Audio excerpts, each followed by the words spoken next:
नमस्कार, मी वैष्णवी जोशी. न्यूज मराठी 24/7च्या सर्व प्रेक्षकांना नवरात्र उत्सवाच्या हार्दिक शुभेच्छा. तर एक नजर टाकूयात आजच्या ठळक बातम्यांकडे.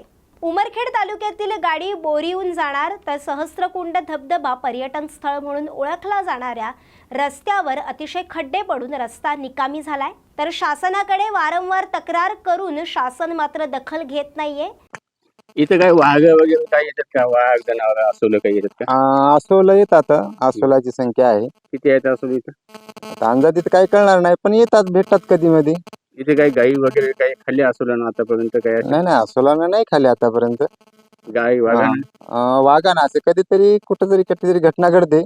तुम्हाला जंगलाचा काही तुम्हाला शेतीला काही त्रास आहे का याचा? हा, शेतीला तर भरपूर त्रास आहे ना.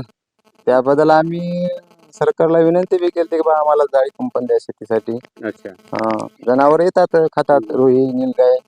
हे जे आता हे रस्ता आहे, आता किती किलोमीटर आहे असा तुम्हाला? इतका घाणेरडा रस्ता आहे जे आता, हे किती किलोमीटर आहे असं तुम्हाला? आता हे कमीत कमी बघा 18 आणि 10 म्हणजे 28 ते 30 किलोमीटर आहे खरबी पासून तर सोंदाबी पर्यंत. 30 ते 35 किलोमीटर येईल समजा. हा, एवढा. इकडे या साईडला आता या साईडला आता सोंदाबी पर्यंत 6 ते 7 जंगलच आहे पूर्ण? जंगलच आहे, पूर्ण जंगलच.